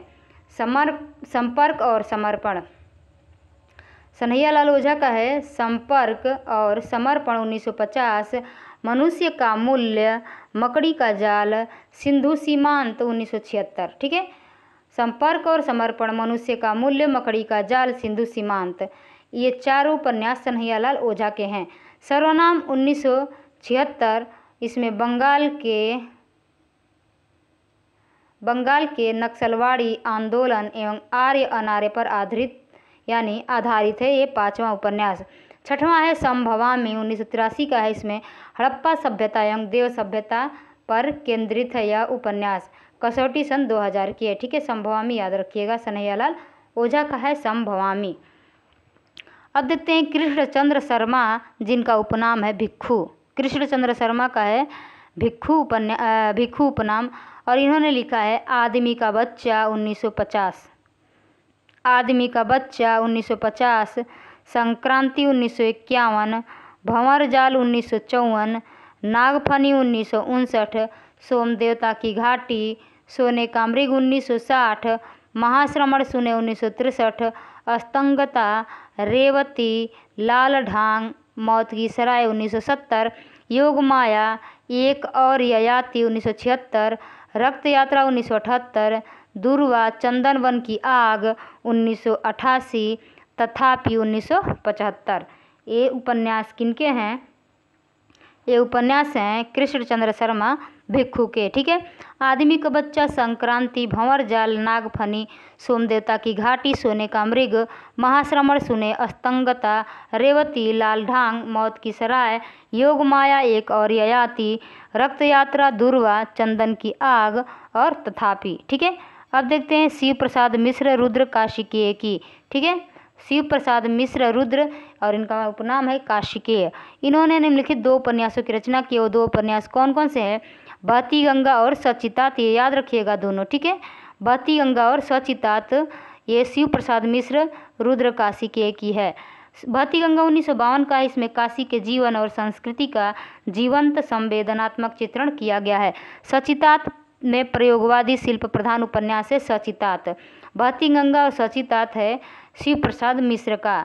शिव प्रसाद मिश्र का है बहती गंगा और सचितात। से मिलता जुलता नाम है शिव प्रसाद सिंह। शिव प्रसाद सिंह ने कई महत्वपूर्ण उपन्यास लिखे हैं जो निम्न हैं। देखते हैं शिव प्रसाद सिंह का। ठीक है, शिव प्रसाद मिश्र नहीं, उनका 2 ही है, बहती गंगा और सचितात। शिव प्रसाद मिश्र का, उससे नीचे आ रहे हैं शिव प्रसाद सिंह। शिव प्रसाद सिंह का है अलग अलग बैतरनी, गली आगे मूर्ति है, नीला चाँद, सैलूस, औरत, मंजूसीमा, कुहरे में युद्ध, दिल्ली दूर है, वैश्वानर। अलग अलग बैतरनी, गली आगे मूर्ति है, नीला चाँद, सैलूस, औरत, मंजूसीमा, कुहरे में युद्ध, दिल्ली दूर है, वैश्वानर। अलग अलग बैतरनी है 1976 का, नहीं 67 का। अलग अलग बैतरनी है 1967 का। इसमें आज़ादी के बाद पूर्वांचल के गांव की जिंदगी की नारकीयता का चित्रण है। ठीक है, अलग अलग बैतरनी में। गली आगे मूर्ति है 1974 का। इसमें युवा आक्रोश का काशी हिंदू विश्वविद्यालय परिसर के संदर्भ में चित्रण किया गया है, यानी बनारस की घटना को दिखाया गया है। गली आगे मूर्ति है। नीला चाँद 1988 का है। इसमें भारतीय इतिहास के मध्यकाल की काशी का चित्रण है और नीला चाँद पर इनको पुरस्कार भी मिला है शिव प्रसाद सिंह को। सैलूस 1989 का है। इसमें विंध्य क्षेत्र के नटों के कबीलाई जीवन पर आधारित यह उपन्यास है। ध्यान रखिएगा, अभी हम लोगों ने रांगिया राघव का जो उपन्यास देखा है वो भी कर्नट के जीवन पर आधारित है। सेम वैसे ही सैलूस जो शिव प्रसाद सिंह का है उसमें भी नटों की जीवनी दिखाई गई है। ठीक है, रांगिया राघव का जो उपन्यास है जो नटों की जीवनी पर है, उसी तरह से सैलूस जो है नटों की जीवनी पर है। औरत है 1993 का। इसमें नारी के शोषण, दमन एवं पीड़न को दिखाया गया है। औरत 1993। मंजूसीमा 1990 का। इसमें लेखक की पुत्री मंजू के जीवन की करुण कथा है, तो इसको मोस्ट लगा लीजिए। ये मंजूसीमा जो लेखक की पुत्री यानी शिव प्रसाद सिंह की पुत्री है मंजू, उसके जीवन की करुण कथा है। ठीक है, करुण कथा है। कुहरे में युद्ध 1992 का। इसमें बुंदेलखंड में मुस्लिम आक्रांताओं की कथा है। दिल्ली दूर है 1993 में है और इसमें हिंदू मुस्लिम के बीच टकराहट एवं समन्वय का चित्रण किया गया है। वैश्वानर 1996 का। इसमें काशी के वैदिक कालीन स्वरूप का चित्रण आपको देखने को मिलेगा। तो शिव प्रसाद सिंह के अधिकतर उपन्यास में काशी का जिक्र किया गया है। ठीक है, अब देखते हैं आगे आनंद प्रकाश जैन। आनंद प्रकाश जैन के महत्वपूर्ण उपन्यास हैं तीसरा नेत्र 1957, आनंद प्रकाश जैन का है। तीसरा नेत्र 1957, कठपुतली के धागे 1959। इसमें अवध के नवाबों एवं उनकी नवाबी ठाट का चित्रण है। कुड़ाल की आंखें 1967 है। अशोककालीन इतिहास की वास्तविकता का चित्रण है। आठवीं भावर 1969 का। इसमें पश्चिमी उत्तर प्रदेश के एक गोसाई परिवार की कथा है। पश्चिमी उत्तर प्रदेश के एक गोसाई परिवार की कथा है आठवीं भावर में। तांबे के पैसे 1971 का है। तो तीसरा नेत्र, कठपुतली के धागे, कुड़ाल की आंखें, आठवीं भावर, तांबे के पैसे। तीसरा नेत्र, कठपुतली के धागे, कुड़ाल की आंखें, आठवीं भावर, तांबे के पैसे आनंद प्रकाश जैन का उपन्यास है। आगे देखते हैं इकबाल बहादुर देवसरेना। इकबाल बहादुर देवसरे का। इकबाल बहादुर देवसरे ने मध्यकालीन इतिहास को अपने उपन्यासों का विषय बनाया है और इनके उपन्यास हैं नालंदा 1969, ओरछा की नर्तकी 1970, मस्तानी 1972, बेगम हजरत महल 1973, जाने आलम 1974, नवाबे मुल्क तानसेन 1978, गुलफाम मंजिल 1980। ठीक है, तो इनके उपन्यास कुछ अलग ही हैं। नालंदा, ओरछा की नर्तकी, मस्तानी, बेगम हजरत महल, जाने आलम, नवाबे मुल्क तानसेन, गुलफाम मंजिल, और यह इकबाल का उपन्यास है। इकबाल बहादुर देवसरे का उपन्यास है। अब देखते हैं राजीव सक्सेना के उपन्यास। राजीव सक्सेना ने निम्न उपन्यासों की रचना की है और इनके उपन्यास हैं राजीव सक्सेना के पड़ी पुत्री सोमा और रामायणी। पड़ी पुत्री सोमा और रामायणी। पड़ी पुत्री सोमा है 1972 और इसमें आर्यों अनार्यों के संघर्ष का चित्रण है। रामायणी 2000 का है। रामायणी सन 1857 की क्रांति पर आधारित, तो इसको आप लोग याद रखिएगा। 1857 की क्रांति पर आधारित है रामायणी। और साखी शबद रामायणी आप लोगों ने पढ़ा होगा। साखी शबद रामायणी, और यह तीनों रचनाएं किनकी हैं? कबीरदास जी की हैं। ठीक है, कबीरदास जी की। नरेंद्र कोहली का उपन्यास देखते हैं। नरेंद्र कोहली हिंदी उपन्यास के महत्वपूर्ण हस्ताक्षर हैं। इनकी निम्न रचनाएं हैं। कौन कौन है रचना नरेंद्र कोहली की? देखते हैं। नरेंद्र कोहली की रचना है आतंक, साथ सहा गया दुख।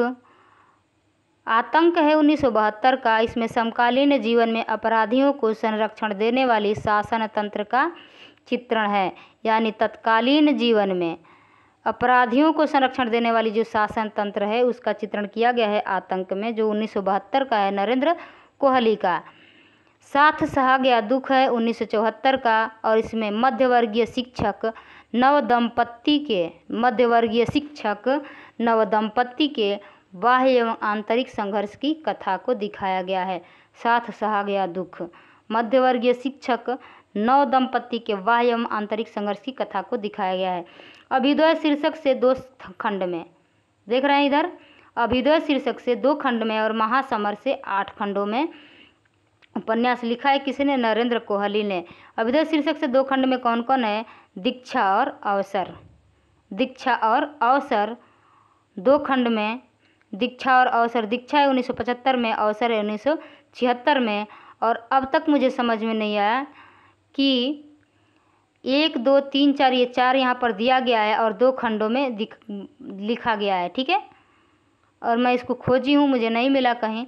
और महासमर है 8 खंडों में, जो कि 8 खंड आप लोगों को दिख रहा है, ठीक है। 1, 2, 3, 4, 5, 6, 7, 8। और यहाँ दिया अभ्युदय शीर्षक से 2 खंडों में, अभ्युदय शीर्षक से 2 खंडों में शिक्षा 1975 का है, अवसर 1976 का है, संघर्ष की ओर 1978 का है और युद्ध 1979 का है। तो इसको छोड़िए, इसको याद रखिए, दीक्षा अवसर संघर्ष की ओर और युद्ध। दीक्षा अवसर संघर्ष युद्ध ये किसकी है? नरेंद्र कोहली की है। महासमर 8 खंडों में है, तो यहाँ दिया गया है, तो अभ्युदय और महासमर ऐसे याद रखिए। अभ्युदय किनकी है? नरेंद्र कोहली की। और महासमर किनकी है? नरेंद्र कोहली की है। बंधन अधिकार कर्म धर्म, बंधन अधिकार कर्म धर्म, अंतराल प्रच्छन्न प्रत्यक्ष निर्बंध। बंधन अधिकार कर्म धर्म, अंतराल प्रच्छन्न प्रत्यक्ष निर्बंध, यह 8 खंडों में महासमर उपन्यास इनका है। और बंधन है 1988 में, अधिकार 1990, कर्म 1991, धर्म 1993, अंतराल 1995, प्रच्छन्न 1997, प्रत्यक्ष 1998 और निर्बंध सन 2000 में, ठीक है। और अभिज्ञान है 1981 का। इसमें कृष्ण सुदामा की मित्रता का नया संदर्भ दिखाया गया है कि कृष्ण सुदामा का जो मित्रता है, उनकी मित्रता कैसे है, वो इसमें दिखाया गया है। तोड़ो कारा तोड़ो, तोड़ो कारा तोड़ो 1992 में है। यह विवेकानंद के जीवनी पर आधारित है, तो इसको मोस्ट लगा लीजिए, स्टार लगा लीजिए। तोड़ो कारा तोड़ो 1992 का, और यह विवेकानंद के जीवनी पर आधारित है और यह 2 भागों में है। तोड़ो कारा तोड़ो पहला भाग 1992 में और दूसरा भाग 1993 में, और ये दोनों भाग विवेकानंद की जीवनी पर आधारित है। तोड़ो कारा तोड़ो याद रखिएगा, 2 भाग में है, 92 और 93, और नरेंद्र कोहली का उपन्यास है, विवेकानंद की जीवनी पर आधारित है, ठीक है। अब देखते हैं नरेंद्र कोहली ने अभ्युदय में राम कथा को तथा महासमर में महाभारत की कथा को नए संदर्भ में प्रस्तुत किया है। अभी दे सकते हैं कि अभ्युदय 2 भागों में दिखाया गया था और महासमर 8 भागों में, जबकि अभ्युदय में राम कथा को और महासमर में महाभारत की कथा को रखा गया है। अब देखते हैं वीरेंद्र कुमार जैन। वीरेंद्र कुमार जैन ने अनुत्तर योगी की रचना 4 खंडों में की, जो क्रमशः प्रथम भाग 1974 में, द्वितीय भाग 1975 में, तृतीय भाग 1978 में और चतुर्थ भाग 1981 में प्रकाशित हुई। 74, 75, 78, 81 अनुत्तर योगी 4 खंडों में है, 74, 75, 78, 81, ठीक है। वीरेंद्र कुमार जैन कृत अनुत्तर योगी महावीर स्वामी के जीवन एवं उनके सांस्कृतिक तथा आध्यात्मिक अवदान पर केंद्रित है। महावीर स्वामी के जीवन पर आधारित है अनुत्तर योगी, ठीक है। महावीर स्वामी के जीवन पर आधारित है अनुत्तर योगी, और यह वीरेंद्र कुमार जैन का उपन्यास है, ठीक है। आगे देखते हैं शरद पागरे, पागरे नहीं है पगारे है, ठीक है। शरद पगारे की महत्वपूर्ण कृतियाँ देखते हैं हम लोग। शरद पगारे का है गुलारा बेगम गंधर्व सेन, गुलारा बेगम गंधर्व सेन बेगम जैनावादी, गुलारा बेगम गंधर्व सेन बेगम जैनावादी।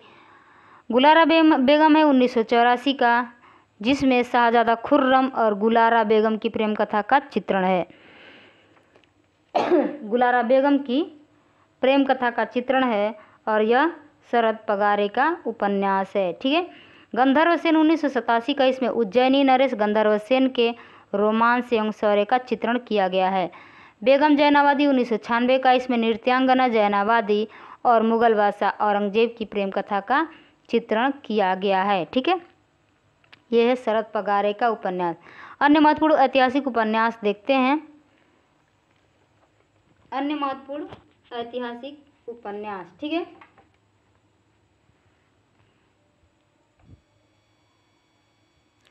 रघुवीर शरण मित्र।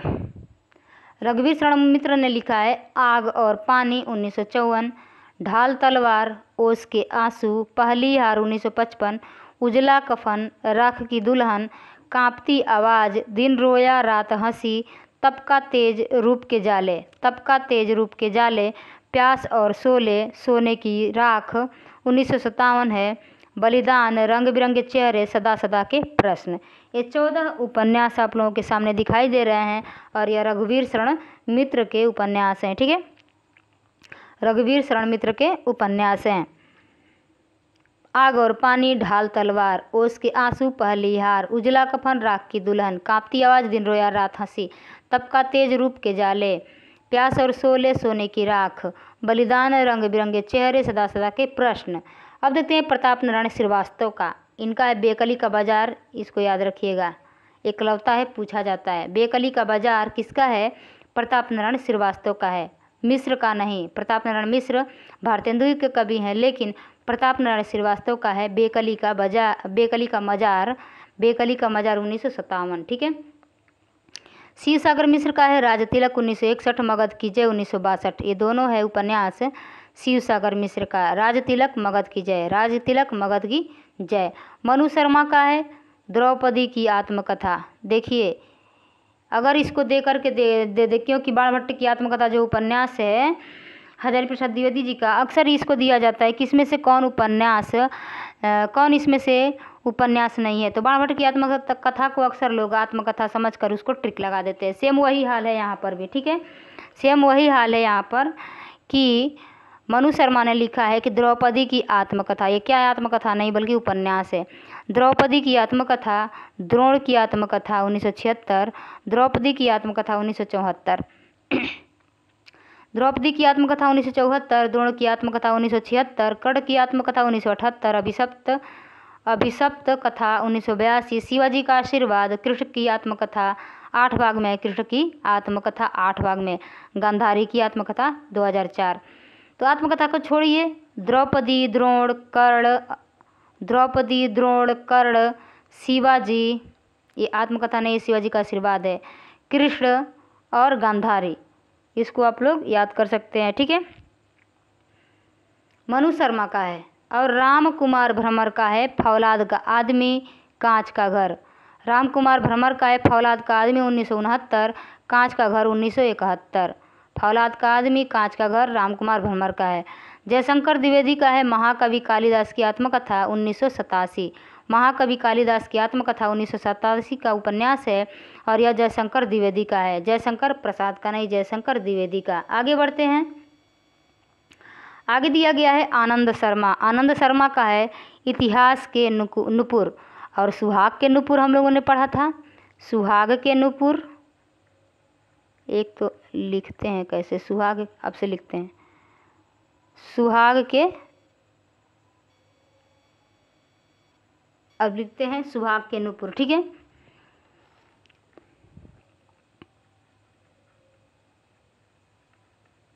सुहाग के नुपुर, सुहाग के नुपुर किसका है? अमृतलाल नागर का, ठीक है। और यहाँ पर क्या दिया है? इतिहास के नुपुर। इतिहास के नुपुर आनंद शर्मा का है। रस कपूर 1995 की है। एक और भीष्म, नरवध सुप्यारदे 2003 का है। अमृतपुत्र 2006 का है। आनंद शर्मा का उपन्यास है इतिहास के नुपुर, रस कपूर, एक और भीष्म, नरवध सुप्यारदे, अमृतपुत्र। इतिहास के नुपुर, रस कपूर, एक और भीष्म, नरवध सुप्यारदे, अमृतपुत्र, यह उपन्यास है आनंद शर्मा का। बच्चन सिंह का ये दोनों उपन्यास महत्वपूर्ण है।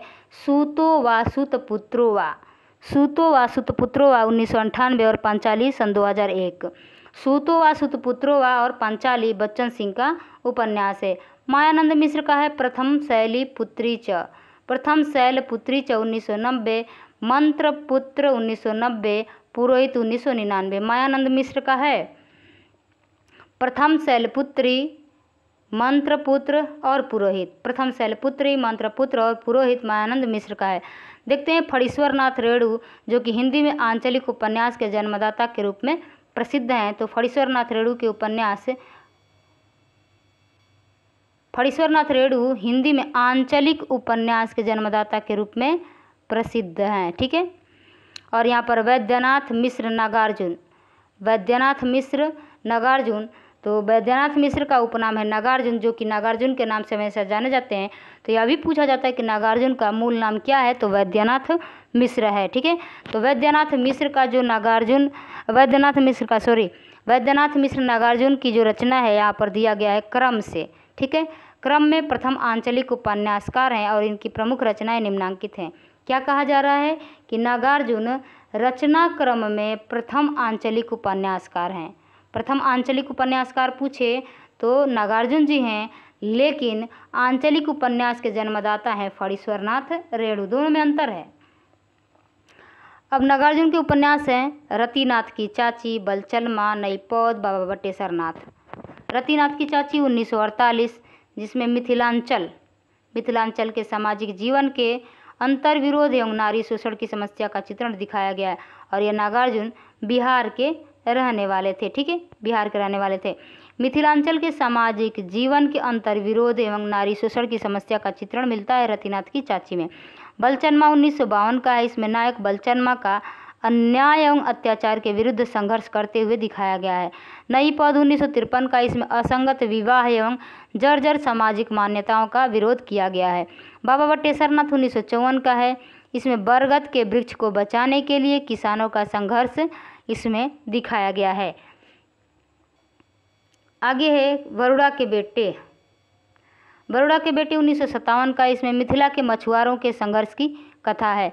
दुखमोचन 1957 का। इसमें ग्रामीणों पर आधुनिक सभ्यता का चित्रण दिखाया गया है। उग्रतार 1963 का है। उगनी और कामेश्वर, ये दोनों नाम याद रखिएगा। उगनी और कामेश्वर की प्रेम कथा का चित्रण किस उपन्यास में है, तो उग्रतार में, जो कि नागार्जुन का उपन्यास है 1963 का, उगनी और कामेश्वर। हीरक जयंती 1961 का है। समकालीन शासक वर्ग के नेताओं की चरित्रहीनता का चित्रण किया गया है। जमनिया का बाबा 1968, इमरतिया 1968। इमरतिया में समाज के बगुला भक्तों का पर्दाफाश किया गया है। पारो 1975 का। इसमें बाल विवाह की कुरीति एवं एक युवती की दारुण कथा दिखाई गई है। बाल विवाह को कुरीति तो ही बोलेंगे ना, रीति थोड़ी ना है, कुरीति है। और एक युवती की दारुण कथा को इसमें दिखाया गया है पारो में, 1975 का है पारो। गरीबदास 1979। इसमें स्वतंत्र भारत के ग्रामीण जीवन के सामाजिक आर्थिक अंतर्विरोध का चित्रण हुआ है। नागार्जुन ने पारो की रचना मूलतः सन 1946 ईस्वी में मैथिली भाषा में किया था, जिसका हिंदी रूपांतरण वे सन 1975 में करते हैं। 46 में वो मैथिली भाषा में कर चुके थे, लेकिन जब हिंदी रूपांतरण किया उन्होंने तो 1975 में उन्होंने किया है। ठीक है, नागार्जुन जी ने। अब देखते हैं देवेंद्र सत्यार्थी महत्वपूर्ण आंचलिक उपन्यासकार हैं और इनके उपन्यास हैं रथ के पहिए, कठपुतली, ब्रह्मपुत्र, दूधगांच, कथा को उर्वशी, तेरी कसम, सतलुज। 6 उपन्यास यहाँ पर आप लोगों को दिखाई दे रहे हैं। रथ के पहिए, कठपुतली, ब्रह्मपुत्र, दूधगांच, कथा को उर्वशी, तेरी कसम, सतलुज। रथ के पहिए 1953 का है। इसमें मध्य प्रदेश के गौड़ जातियों के यथार्थ का चित्रण किया गया है। कठपुतली 1954 का है। इसमें क्या है कि नाटक और रंगमंच से जुड़े कलाकारों की साधना का चित्रण है। ब्रह्मपुत्र में 1956 का। इसमें ब्रह्मपुत्र के माजुली द्वीप और द्विसांग मुख के निवासियों की संघर्ष कथा है। माजुली द्वीप और द्विसांग मुख के निवासियों, यानी वहाँ पर जो निवास करते थे, जो रहते थे, वो कैसे रहते थे, कैसे संघर्ष करते थे, इसको इसमें दिखाया गया ब्रह्मपुत्र में। दूधगांच 1958 का है। इसमें संगीत और संगीतकार के जीवन का संघर्ष का चित्रण है। कथा को उर्वशी, इसको स्टार लगा लीजिएगा। कथा को उर्वशी किसका है? देवेंद्र सत्यार्थी का। कथा को उर्वशी 1961 का। इसमें मूर्तिकार की संवेदना और साधना का अंकन किया गया है। तेरी कसम, सतलुज 1988 का है। अब देखते हैं आगे। सत्यार्थी जी के 3 उपन्यास कठपुतली, दूधगाछ और कथा को उर्वशी कला जगत को समर्पित है, तेरी कसम सतलुज को छोड़कर। ठीक है, यहाँ जो हम लोगों ने देखा है कठपुतली, दूधगाछ, कठपुतली है,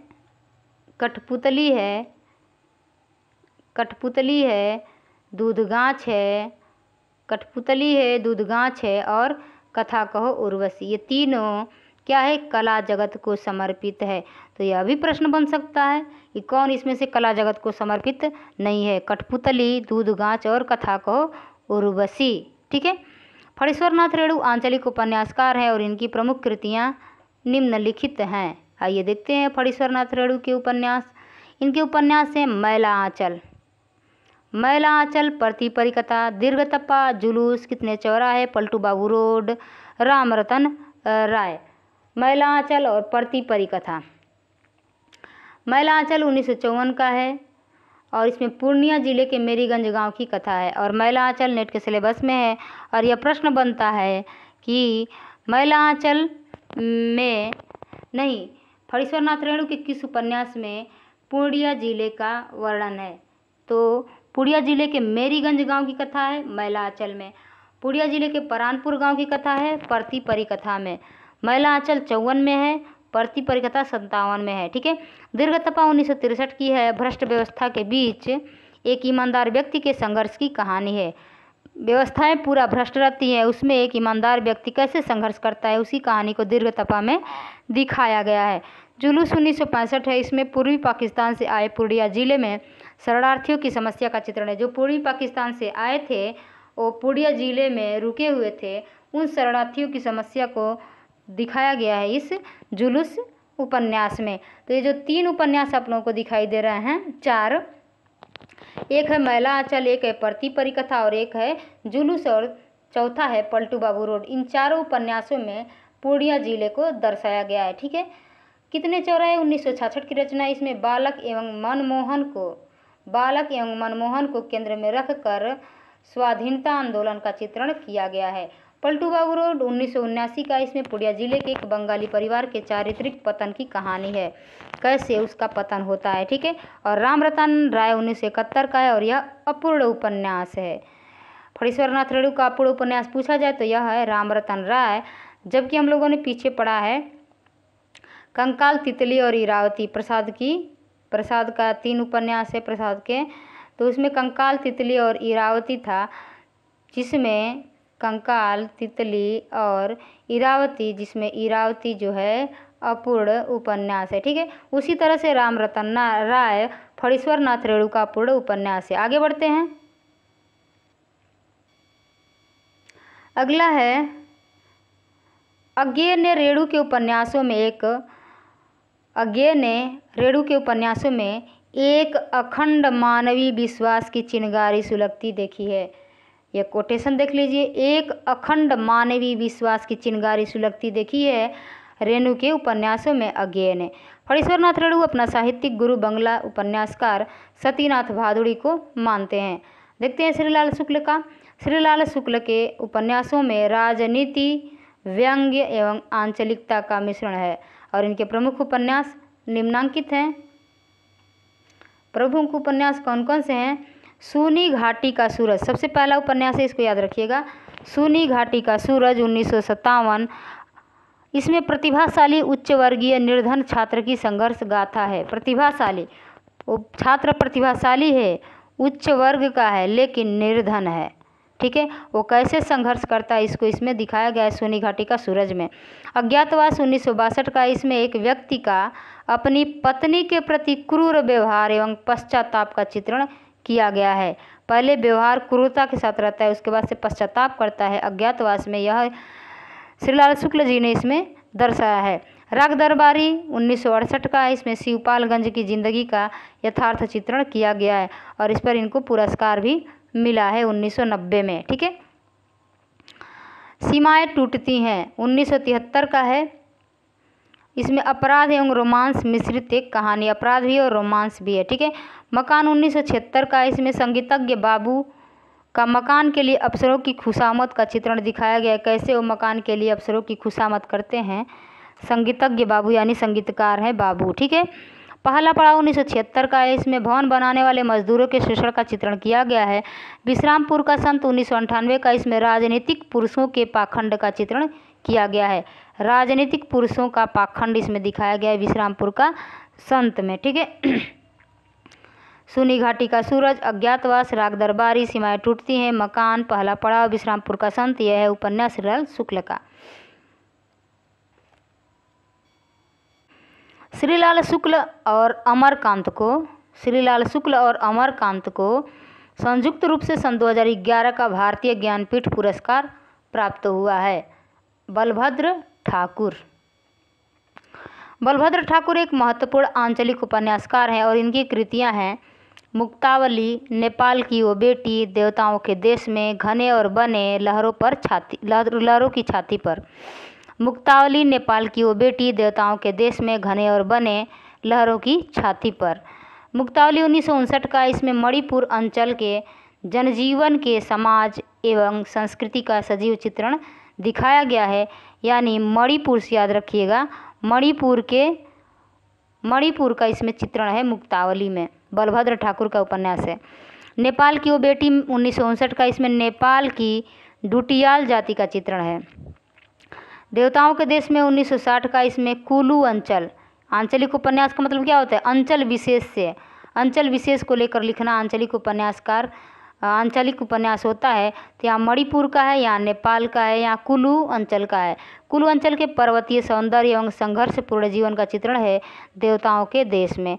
घने और बने 1961 का है। लहरों की छाती पर 1962 का। इसमें अंडमान निकोबार द्वीप समूह के जनजीवन की स्थिति का सजीव चित्रण किया गया है।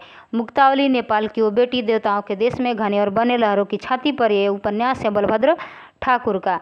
अब देखते हैं आगे। शैलेश मटियानी एक आंचलिक उपन्यासकार के रूप में प्रसिद्ध हैं। डॉक्टर गोपाल राय के अनुसार मटियानी मुख्यतः दलित विमर्श के उपन्यासकार हैं। मटियानी क्या हैं, दलित विमर्श के उपन्यासकार हैं, जिसमें नारी और दलित वर्ग की मुख्य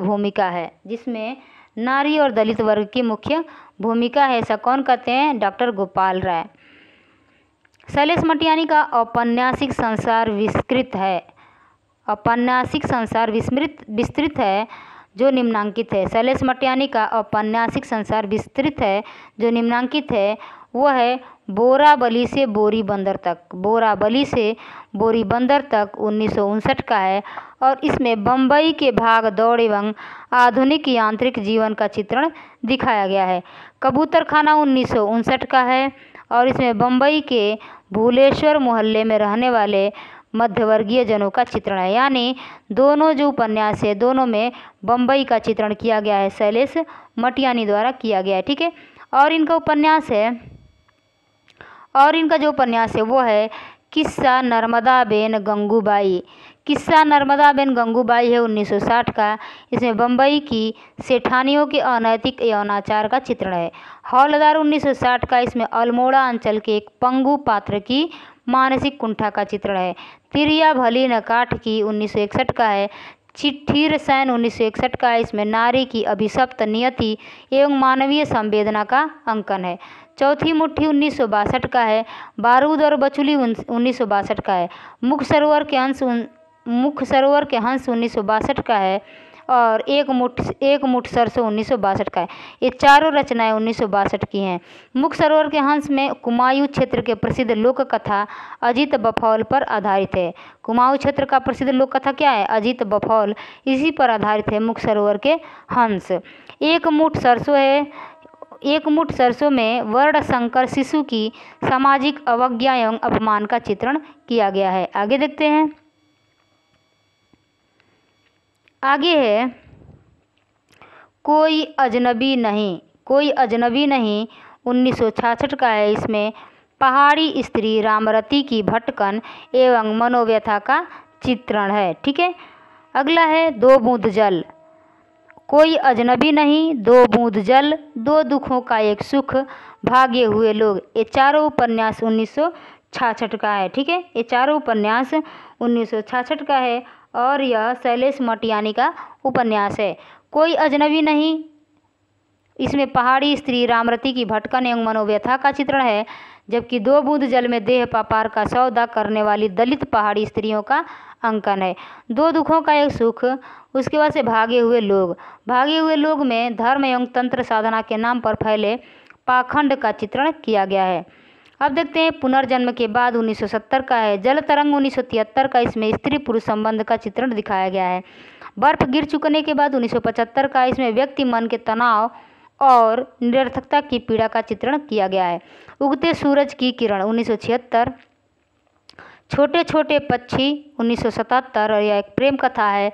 रामकली 1978। सर्पगंधा 1979 और सर्पगंधा में पर्वतीय क्षेत्र के दलित समाज के अधिकारों की लड़ाई का चित्रण किया गया है। ठीक है, आगे है आकाश कितना अनंत है 1979। इसमें पहाड़ी शहर के प्रबुद्ध पात्रों की संघर्ष गाथा है। उत्तरकांड डेरे वाले सवितरी यह तीनों उपन्यास 1980 का है। गोपुली गफूरन 1981 का है। इसमें नायिका गोपली के नारी व्यक्तित्व का अद्भुत चित्रांकन हुआ है। 52 नदियों का संगम 1981 का। इसमें वेश्या जीवन एवं उनके दलालों की त्रासद जिंदगी का चित्रण हुआ है। अर्धकुंभ की यात्रा 1983 का है। ठीक है, आगे देखते हैं। आगे है मुठभेड़ 1983 का है।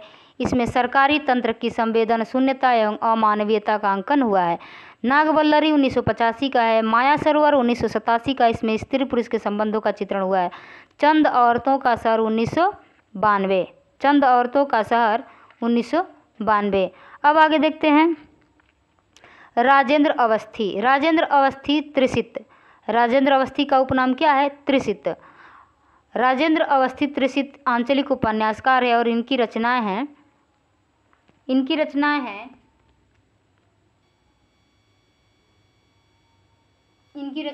सूरज किरण की छाँव, जंगल के फूल, उतरते ज्वार की सीपियाँ, जाने कितनी आँखें, बहता हुआ पानी, बीमार शहर, अकेली आवाज़ और मछली बाजार, एक रजनीगंधा चोरी। सूरज किरण की छाँव 1959 है और इसमें बस्तर के गोंड जनजाति के जीवन संघर्ष का अंकन है। जंगल के फूल 1960 की है। इसमें मध्य प्रदेश के गोंड जनजाति के सामाजिक सांस्कृतिक जीवन का अंकन है। उतरते ज्वार की सीपियाँ 1968 की रचना है। इसमें बम्बई महानगर में देह व्यापार में लिप्त स्त्रियों का अंकन है। ठीक है, जाने कितनी आँखें 1969 का है। इसमें बुंदेलखंड के एक गांव बीजाबाड़ी की कथा है। बुंदेलखंड का एक गांव है बीजाबाड़ी, उसकी कथा है जाने कितनी आँखें में। बहता हुआ पानी 1971 का। इसमें एक कलाकार के जीवन में आने वाली लड़कियों की कहानी है। बहता हुआ पानी। बीमार शहर 1973 का। इसमें विवाह संस्था का विरोध और मुक्त यौन संबंध का अंकन हुआ है। अकेली आवाज़ 1976। मछली बाजार 1977। एक रजनीगंधा चोरी 1985। ये रचना है राजेंद्र अवस्थी त्रिशित का। सूरज किरण की छाँव, जंगल के फूल, उतरते ज्वार की सीपियाँ, जाने कितनी आँखें, बहता हुआ पानी, बीमार शहर, अकेली आवाज़, मछली बाजार, एक रजनीगंधा चोरी। आगे देखते हैं रामदरस मिश्र का। रामदरस मिश्र एक आंचलिक उपन्यासकार हैं और इनकी प्रमुख रचनाएं निम्न हैं। पानी के प्राचीर, जल टूटता हुआ, बीच का समय, सूखता हुआ तालाब, अपने लोग, रात का सफ़र, आकाश की छत, बिना दरवाजे का मकान, दूसरा घर। और है इनके उपन्यास, और इनके 2 उपन्यास हैं थकी हुई सुबह और 20 बरस। ठीक है, देखते हैं इनके उपन्यास को, इनकी विषय वस्तु भी देखना है हम लोगों को। पानी के प्राचीर 1961 का है। इसमें गोरखपुर जिले के पांडेपुरवा गांव के किसानों के ज़िंदगी का यथार्थ चित्रण किया गया है। गोरखपुर जिले के पांडेपुरवा गांव का। जल टूटता हुआ 1969 का, इसमें स्वतंत्रता प्राप्ति के बाद के ग्रामीण जीवन का चित्रण है। बीच का समय 1970 का, इसमें अनमेल विवाह की त्रासदी एवं तनाव को दिखाया गया है। सूखता हुआ तालाब 1972 का, इसमें नैतिक रूढ़ियों के बंधन में जकड़े हुए गांव का चित्रण है। अपने लोग 1976 का है, इसमें गोरखपुर की कस्बाई एवं ग्रामीण जीवन का मिश्रित चित्रण है। पानी के प्राचीर में भी गोरखपुर जिले का है और अपने लोग में भी गोरखपुर जिले को दिखाया गया है।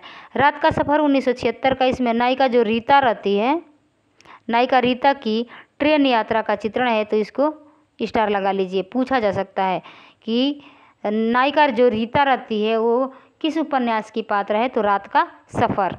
आकाश की छत 1979 का है, इसमें बाढ़ की विभीषिका से घिरे मनुष्य की मानसिकता का अंकन किया गया है। बिना दरवाजे का मकान 1984 का, इसमें नायिका जो दीपा रहती है इसके जीवन संघर्ष और अपराजेय जिजीविषा का अंकन किया गया है। दूसरा घर 1986 का है और इसमें जो प्रवासी कमलेश है उसके जीवन यथार्थ एवं संघर्ष का चित्रण हुआ है। थकी हुई सुबह 1993 की है और यह एक ग्रामीण नारी की कहानी है।